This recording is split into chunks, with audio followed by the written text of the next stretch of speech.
11 क्वेश्चनची आता बघा टेक्निक गिवन काय the first term is a, second term is b, last term is c, then show that S n is equals to that. आता आधी काय करायचं आपल्याला यस एन फर्स्ट टर्म माहित आहे, सेकंड टर्म माहित आहे, लास्ट टर्म माहित आहे, पण तुम्हाला मेन माहित काय नाही एन. तुम्हाला मेन काय माहित नाही एन. मी तुम्हाला नेहमी काय म्हटलं फर्स्ट अँड सेकंड टर्म माहित आहे. तुम्हाला काय माहित आहे फर्स्ट अँड सेकंड टर्म माहित आहे. ओके, मग फर्स्ट अँड सेकंड टर्म माहित आहे. then we will be the start d equals to t2 minus t1 means b minus a. आता बघा d माहित आहे, a माहित आहे, d माहित आहे, माहित काय नाही n d a. बघा मी शिकवतो तरच करायची गरज नाही, तुम्हाला थोडंसं लॉजिक तुमचं लागलं पाहिजे. n d a तर d माहित झाला, a माहित झाला, उरलं काय n, आणि n काढायचा एकच फॉर्म्युला आहे, तो म्हणजे कुठला tn equals to a plus n minus 1 into d. tn किती आहे c, फर्स्ट टर्म किती आहे a, n minus 1 आणि d किती काढायला आपण b minus a. आता आपल्याला Sn च्या फॉर्म्युलासाठी तीन गोष्टी माहित पाहिजे, n d a, nच बाकी राहिला. मग याच्यात n काढा, a plus multiply nb minus na minus 1 ने केलं तर minus b minus minus plus a plus a 2a c equals to 2a. बघा झालं. Then from here we get the common n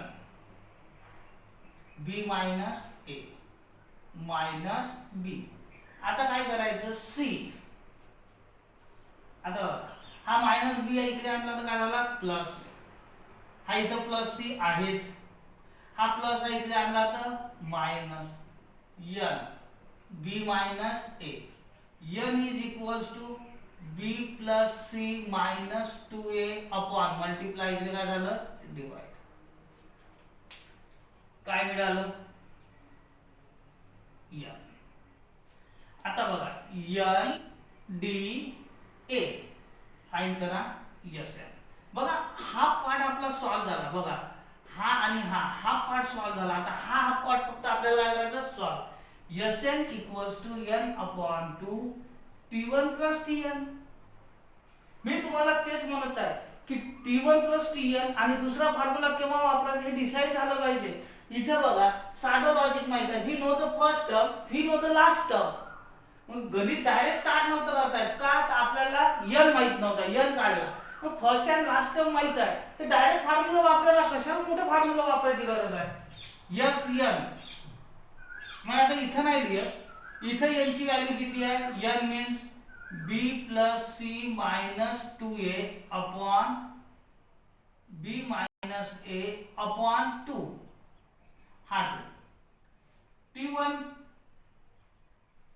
a tn c Sn हा 1 upon 2 इकडे काढला, उरलं काय b plus c minus 2a upon b minus a multiply this a plus c and hence proved. आणि बघा prove झालं a plus c this and upon b minus a into 2 hence proved. किती सोपं होतं, फक्त लॉजिक लावायचं की हाच फॉर्म्युला का वापरला. कॅल्क्युलेशन किती सोपी झाली. कशाला तो n upon 2 2a plus n minus 1. आणि लॉजिक लक्षात ठेवायचं की n माहित आहे, d माहित आहे, a माहित आहे. आता फाइंड n करायचं, त्याच्याशिवाय गणित चालू करता येत नव्हतं. is equal to sum of q term. Then show that sum of p plus q term is equals to 0. Sum we know the Sn formula. Sn formula means Sn equals to n upon 2a plus n minus 1 into d. मग करायचं काय फक्त तुम्हाला n च्या जागी p ठेवा. means p upon 2a plus p minus 1 into d is equals to q upon 2 2a plus q minus 1 into d. Then 2 get cancelled. p 2a plus he bracket open करून घ्या, pd minus d is equals to q 2a plus qd minus d झालं. आता bracket p नी open करा, p 2ap plus p into p p square d p into d minus pd is equals to 2aq plus q into q q square d minus qd. आता करायचं काय, सगळं left hand साइडला आणा. 2ap minus 2aq plus p square d plus इकडे आलं तर q square d minus pd आणि हे plus qd is equals to 0. इथपर्यंत काहीच प्रॉब्लेम नाही. आता काय करायचं, इथून इथं ऑब्झर्व करा, इथं 2a कॉमन निघते, 2a कॉमन काढला, उरलं काय p मायनस q प्लस इथं d कॉमन निघते, उरलं काय p square minus q square common काय काढला d. इथं d कॉमन निघते, मग आता d कसा कॉमन काढायचा, minus d p minus q. आता का केलं की p minus q p minus q p minus q इथं करता येते, आपल्याला पुढे करायचं आहे म्हणून विथ द निगेटिव्ह साइड. पुढे 2a p minus q plus a square minus b square means a plus b a minus b d तसाच. ही स्टेप लक्षात ठेवायची विथ द निगेटिव्ह साइड. आता याच्या पुढे आपल्याला करायचं काय आहे, p minus q कॉमन घ्या, म्हणजे 2a p minus q common घेतला, p minus q कॉमन घेतला, p minus q उरलं का 2a plus p plus q d आणि इथं उरला फक्त minus d is equals to 0 upon p minus q. इथं जो p मायनस q कॉमन घेतला तो इकडे मल्टिप्लाय डिवाइड कशाला केला 0, इथे 0, इथं बघा 2a प्लस इथून d कॉमन घ्या, काय कॉमन घ्यायचा d, तर इथं काय उरलं p प्लस q मायनस 1, हा d कॉमन घेतला बाहेर means is equals to 0. It is the equation number first. बघा 12 13 प्रॉब्लेम दोन्ही सेम आहे, 12 and 13. फायनली आपल्याला करायचं काय, s p plus q means m च्या जागी किती ठेवणार p plus q upon 2 2a plus p plus q minus 1 into d.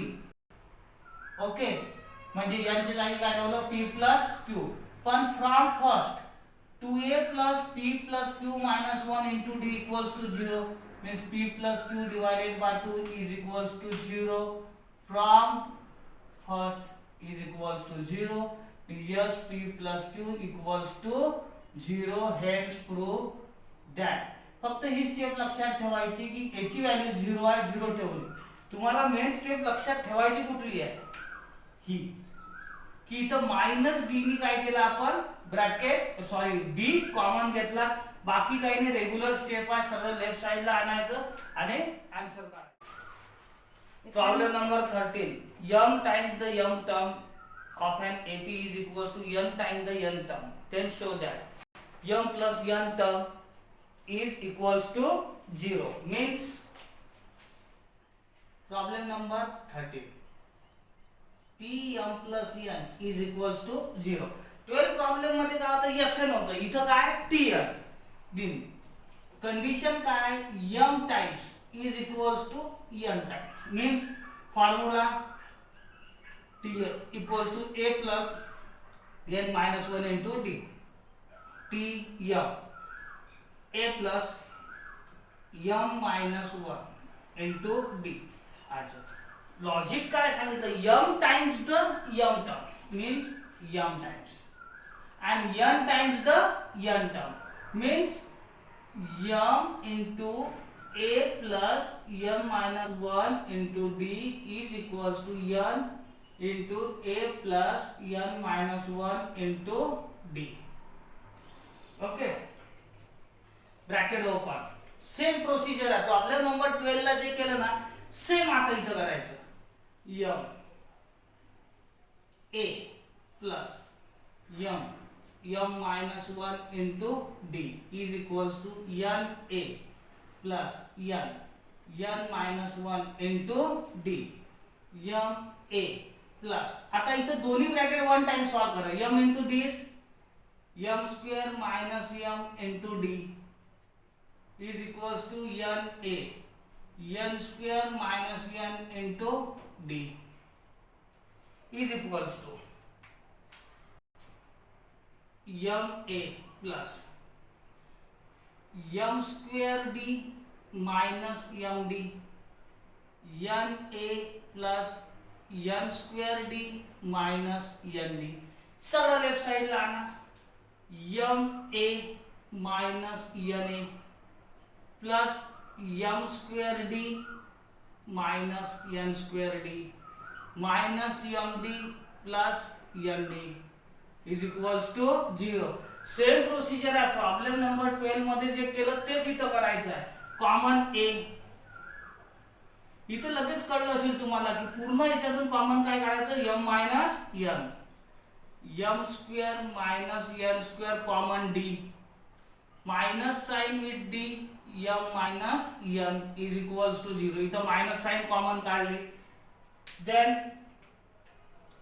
a m minus n plus a square minus b square means m plus n m minus n into d minus d m minus n is equals to 0. Next m minus n m minus n m minus n common काढा means उरलं काय a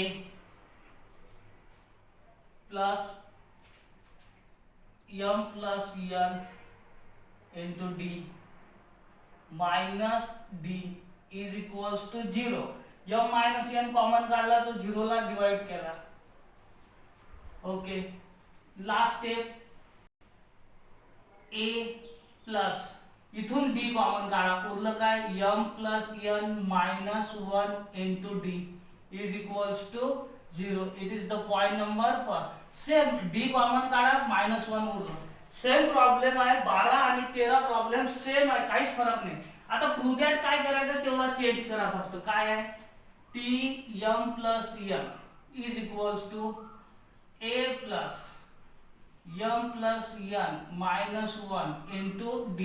show that काय करायचं t m plus n term is 0 is equals to 0 from 4. का तर ही term काय आहे 0. मग याच्या जागी काय ठेवलं आपण 0. काहीच नाही. 12 आणि 13 दोन्ही प्रॉब्लेम एक सारखेच होते, फक्त तिथे SN होता आणि इथं TN. Next problem number 14. 1000 is invested at percentage at 10% simple interest. If interest amount at the end of every year is at 80, then find the amount of interest after 20 years. आता खूप easy problem आहे. After the 20 years. मग आता काय करायचं 1000 percentage is 10 means it is in the simple interest means what that it is an AP. Problem number 14. How many rupees? आता actually he as a fill in the blanks आहे. okay, but principal 1000 rate 10%. Okay, आता year 3 वेळेस change होणार. Year किती वेळेस change होणार 3. For first year for 1 year simple interest is equals to PRN divided by 100 means 1000 multiplied by 10 into 1. 1 2 1 2 100. For second year, 1000 into 10 into time 2 year upon 100 into 2 200. For third year, 1000 multiplied by 10 into 3. फक्त काय change करायचं year. अच्छा, it is an AP. It is an AP means what? 100, 200, 300 is an AP. Okay, काही problem नाही. मग fine काय करायचं? T20. Fine काय करायचं आहे? T20. Here n is equals to 20.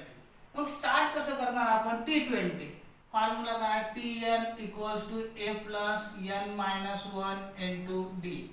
T20 a कुठे गेला? 100 plus 20 minus 1. ओके, d तुम्ही इथेही काढू शकले असते. d means what? T2 minus T1 किंवा d इथं काढा. d equals to T2 minus T1 is equals to 200 minus 100 is equals to 100. 100 plus 19 multiplied by 100 means 100 plus 1900 is equals to addition 2000. T20 is म्हणजे after the 20 years it is the 2000 rupees. Problem सोपं होतं, फक्त काय करायचं? Simple interest प्रमाणे. आता तुमच्या पुस्तकात ते फिलिंग द ब्लँक्स होतं, आपण तसं न सॉल्व करता डायरेक्टली सॉल्व केलं. काही प्रॉब्लेम नाही. एक्झाम मध्ये फिलिंग द ब्लँक्स आलं तसं करा, इथं आलं तसं करा. एक्सरसाइजच खूप सोपी आहे. प्रॉब्लेम सेट ऍक्च्युली अल्जेब्राचे खरंच सोपे आहे. फक्त तुम्ही ते करा. क्रायटेरिया काय लेसन मध्ये? टीएन आणि SN. How many, how much and total. एवढेच 3-4 शब्द फक्त आहेत इंग्रजीतले. ते फक्त ऍब्सॉर्ब करा. बाकी प्रॉब्लेम सेट खूप सोपा होता.